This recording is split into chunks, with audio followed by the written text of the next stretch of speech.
Welcome to CLC judicial. यह special mock session जो कि BNSS CRPC का ये पार्ट 4 है और वैसे ये जनरल 29 पार्ट है। इससे पहले के भी सारे वीडियो आप जरूर देखिएगा, इससे आपके इंटरव्यू की तैयारी काफ़ी अच्छी हो सकती है।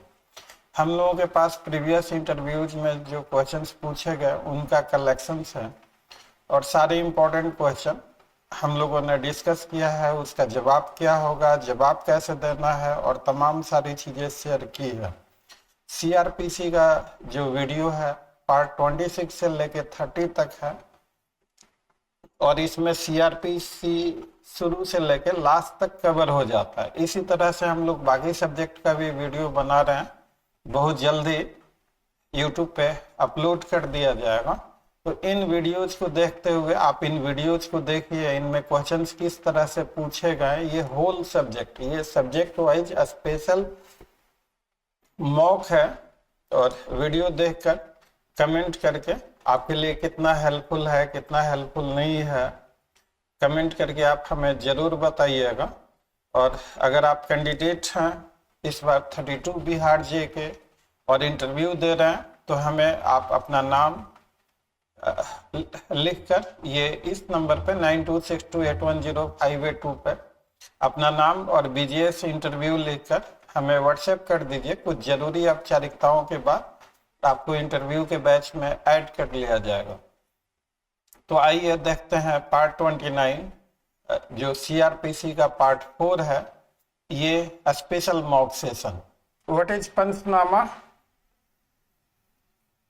Panchnama or inquest report is not necessarily that Panchnama is always inquest report. Panchnama, previously what happened? Panch means 5 and Nama means a written document like Talaknama, Rajinama, Kirayanama, Bayanama. So Nama means a written document into the writing and Panch means 5. तो पहले 5 आदमी मिलके फैसला करते थे। तो कोई भी चीज which is taken into possession in presence of the witness, तो ये डॉक्यूमेंट इज प्रिपेयर्ड और उनको भी पार्टिसिपेट करना चाहिए and therefore panchnama is prepared. और पंचनामा क्रूशियल स्टेज है। कई जैसे पुलिस ने सर्च किया कोई close place CRPC under section 100, तो जो चीजें मिली उन्हें सीज किया, तो यह सर्च का बनाया पंचनामा। कोई चीज सीज किया पुलिस ने अंडर सेक्शन 102 CRPC, तो भी वहां पे एक सीजर मेमो बनाया, तो उसे पंचनामा कहा जा सकता है। कोई डेड बॉडी मिली, उसकी शिनाख्त होनी है, तो डेड बॉडी को पुलिस पोजीशन में लिया, कब्जे में लिया, मर्चुअरी में भेजा, डेड बॉडी को रिकवरी, डेड बॉडी का आइडेंटिफिकेशन वगैरह, शरीर पे क्या जख्म है, गवाहों की मौजूदगी में किया, तो that is also known as panchnama. जो तुम अभी बोल रहे थे, तुम यही बोल रहे थे ना? yes sir। हाँ, कोई 27 के अंतर्गत, एविडेंस एक्ट के अंतर्गत कोई रिकवरी होती है, तो वीपन ऑफ ऑफेंस कुछ रिकवर होता है, तो वहां भी पंचनामा बन सकता है। पंचनामा आइडेंटिफिकेशन का, तो panchnama means preparing a document in presence of witnesses. तो विटनेसेस होना चाहिए न्यूट्रल। तो this is the theme of the panchnama. Panchnama is vital question, it में भी मैंने आपको बता दिया। अब पंचनामा को बोलना है आपको, कैसे बोलोगे?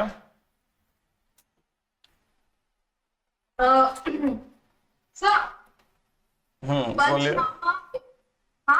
बोलिए बोलिए। Sir, Panchnama is a document prepared by a police officer whenever search or seizure. Panchnama would be a document prepared by a police officer in the presence of witnesses when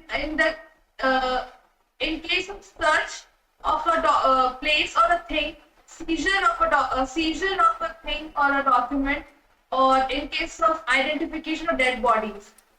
Very good. I am just clapping. Very good. Exceptionally good.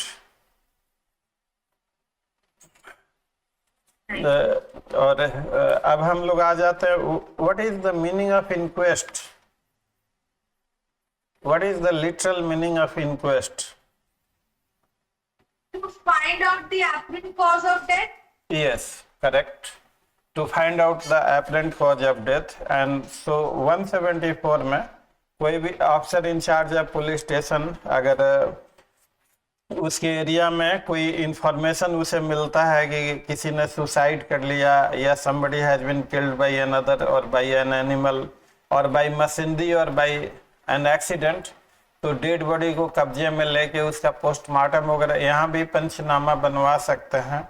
और police जो है ना, police to inquire अब और report करेगी executive magistrate को.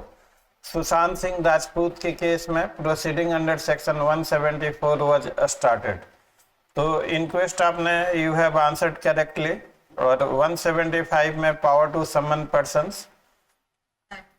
और इसमें इंक्वेस्ट में इसमें भी सबसेक्शन 3 में अगर कोई मैरिड वुमेन सुसाइड करती है within 7 years of marriage या case relates to death of women within 7 years of her marriage, suspicious death हो, तो वैसी स्थिति में भी इंक्वेस्ट प्रोसीडिंग. अब डेथ तो हो गई but cause of death is not certain.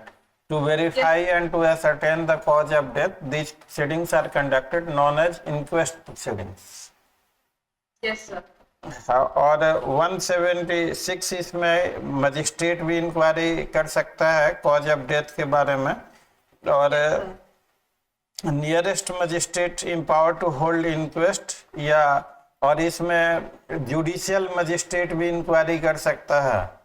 Any other और under this code in addition to inquiry. और अगर किसी महिला का पुलिस स्टेशन में रेप होता है या उस तरह की चीजें, ये आप पढ़िए 176 को, जरा पढ़ के सुनाइए. Inquiry by magistrate into cause of death. Subsection 1 states when the case is of the nature referred to in clause 1 or clause 2 of subsection 3 of section 194, the nearest magistrate empowered to hold inquest shall, and in any other case mentioned in subsection 1 of section 194, any magistrate so empowered may hold an inquiry into the cause of death either instead of or in addition to the investigation held by police officer, and if he does so, he shall have all the powers in conducting it which he would have been holding an inquiry into an offense. और इसमें है कि जहाँ कोई आदमी disappear हो जाता है या rape is alleged to be committed, rape cases में, और वो रेप होता है पुलिस कस्टडी में, तो वहाँ पे judicial magistrate inquiry. Just read it down 1A. 1A. When any person dies or disappears or rape is alleged to have been committed on any woman, while such person or woman is in the custody of the police or in any other custody authorized by the magistrate or the court under this Sanhita, in addition to the inquiry or investigation held by the police, an inquiry shall be held by the magistrate within whose local jurisdiction the offence has been committed. हाँ, तो judicial magistrate, तो ये this pertains to इसमें जो proceeding होती है that is into the nature of inquiry in addition to investigation. और 177 से लेके 189 तक की प्लेस ऑफ इंक्वायरी और ट्रायल क्या होगा, तो इसमें हर ऑफेंस का टेरिटोरियल जुरिस्डिक्शन होता है. तो मैं एक चीज यहाँ पे जानना है, व्हाट इज 0 FIR? हाँ, 0 FIR is the FIR that is recorded by the police station beyond the मैं पहले समझा देता हूँ. FIR कंसर्न से पुलिस स्टेशन अगर किसी केस में ऐसा लगता है कि territorial jurisdiction is not certain, तो किसी भी पुलिस स्टेशन में उस एफआईआर को दर्ज कर लिया जाता है और उस पर कोई नंबर नहीं डाला जाता, उसे ब्लैंक छोड़ दिया जाता, therefore it is known as zero FIR. जैसे चूंकि एफआईआर की नंबरिंग होती है, हर साल 1 जनवरी को जो पहला ऑफेंस आएगा उसका नंबर 1 और इसी तरह से सीक्वेंस में चलता रहता। 31 दिसंबर को खत्म हो जाता, अगले साल फिर अब जैसे 6/2024 तो ये एफआईआर जनवरी के महीने की होगी, तो क्राइम कितना हो रहा है, एफआईआर कितना हो रहा है, उस पे FIR number depends upon, sequence में दिया जाता है number. So since the territorial jurisdiction of police station is not certain, therefore no number is given on that FIR, that is left blank, and therefore it is known as zero FIR. After ascertainment of the territorial jurisdiction of concerned police station, it is sent to that police station and there the number is given. तो now अब हम आपसे पूछेंगे what is zero FIR, अब क्या जवाब होगा आपका?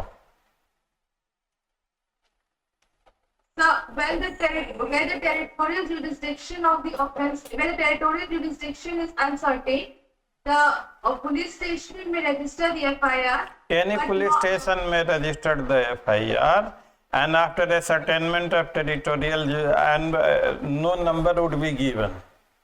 Therefore, it is known as zero FIR, and after ascertainment of territorial jurisdiction, it would be sent to the concerned police station, where accordingly the ongoing number shall be provided. समझ गए zero FIR? Yes, sir. Last time कोई बोल नहीं पाया था zero FIR, तो हंस रहे थे वहां पे। किसी मेंबर ने कह दिया जीरो FIR मीन्स कोई ऑफेंस नहीं, वैसा FIR, तो उसने हाँ बोल दिया था।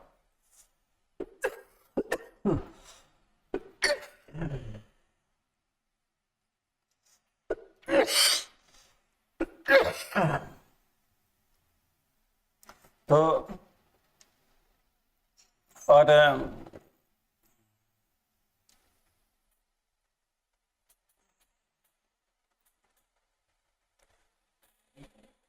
हाँ, आगे बढ़ते हैं। ऑर्डिनरी प्लेस, जहां पे क्राइम कमिट हुआ वहीं पे ट्रायल होगा।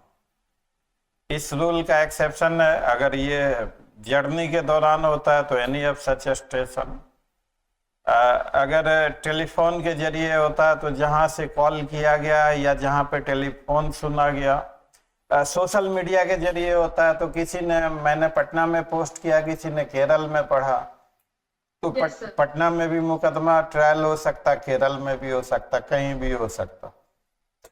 तो नॉर्मली जस्ट इसको मेंस पर्पस से रिवाइज कर लेना, मतलब your consist, your asset is your consistency and fluency.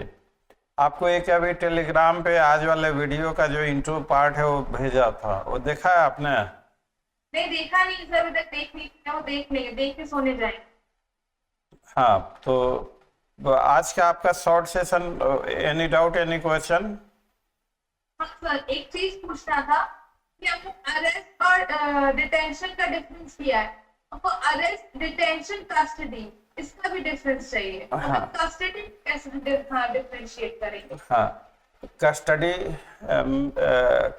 Is a wider word, custody.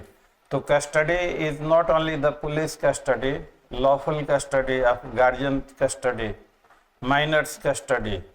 तो custody does not custody. Now what type of custody? Is it police custody or is it judicial custody or it is custody of the guardian? Custody means to have something.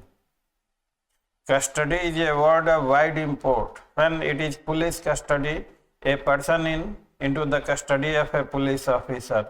When it is judicial custody, a person is into jail in custody of the court, pertaining to some offense. If somebody is minor, his guardian shall have custody of such minor.